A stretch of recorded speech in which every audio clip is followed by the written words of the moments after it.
বর্তমানে হচ্ছে আমি আমার ফিটনেস নিয়ে বিজি আছি। বিভিন্ন ধরনের জায়গা থেকে শেখার চেষ্টা করছি নিউট্রিশন হেলথ নিয়ে। সেই সাথে আপনারা হয়তো জানেন কিনা জানি না, আমি ব্রাইট ইউনিভার্সিটিতে পড়াশোনা করছি ডেভেলপমেন্ট স্টাডিজ নিয়ে, সেটাও আমার একটা ব্যস্ততার কারণ।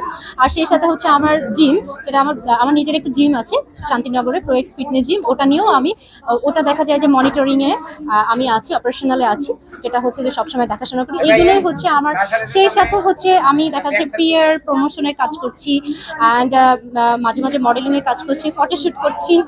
এই তো এইগুলো নিয়ে আমার এখন ব্যস্ততা চলছে। দেখেন, ওয়ার্কআউটের জন্য একটা কমফোর্টেবল ড্রেস আমরা অলওয়েজ রিকোয়ার করি, আমরা না সবাই আর কি রিকোয়ার করে। এই জন্য ওই যে ড্রেসগুলো পরা হয় এগুলো হচ্ছে যাতে করে সে ওয়ার্কআউট করতে যেন অনেক বেশি কমফোর্টেবল হয়। আর এগুলো নিয়ে আসলে যারা সোশ্যাল মিডিয়াতে, আমি নিজেও ফটো আপলোড করি, এগুলো নিয়ে আসলে কথা বলে। এখন মানুষকে কথা আসলে বললেই তো লাইফ থেমে যাবে। আমার কথা হচ্ছে যে কেউ কখনো কারোর কথা শোনা যাবে না।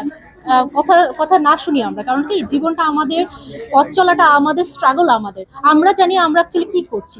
সো এইগুলো নিয়ে যদি কেউ সমালোচনা করে, কথা বলে, আমার কাছে মনে হয় যে এসবে কান না দেওয়াই ভালো। আর যারা বলতেছে তারা অ্যাকচুয়ালি কোন লেভেলের মানুষ, তারা অ্যাকচুয়ালি কোথা থেকে উঠে আসছে, তারা লাইফে ফ্রাস্ট্রেটেড, তারা লাইফে আনসাকসেসফুল, তারা লাইফে পড়াশোনা আপব্রিঙ্গিং কিছুই পায়নি, এরাই এসে এই কথাগুলো বলছে। সো আপনার কাছে কি মনে হয় যে এই টাইপের মানুষের কথা অ্যাকচুয়ালি আমাদের শোনা উচিত?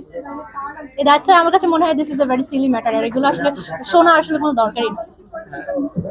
ওয়ার্কআউটের প্লেসটা আসলে পার্টিকুলারলি একটা অর্গানাইজাররা করে থাকে, তারা আসলে ওই ধরনের এনভায়রনমেন্ট করেই রাখে। সো এইটা, এখানে কোনো ব্যারিয়ার থাকে না।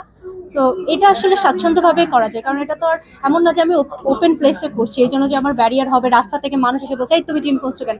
একটা জিমটা হচ্ছে আমরা হচ্ছে একটা একটা আটকা একটা জায়গায় ইনডোরে করি। সো এখানে এসে আসলে কেউই আমাদেরকে আটকা দেয় না, বা এইটাতে আসলে কেউ বাধা দেয় না। এটা আসলে ওই জায়গাটা অ্যাকচুয়ালি সবাই ওইভাবে তৈরি করে রাখে, সেফলি সবাই ওয়ার্কআউট করতে পারে।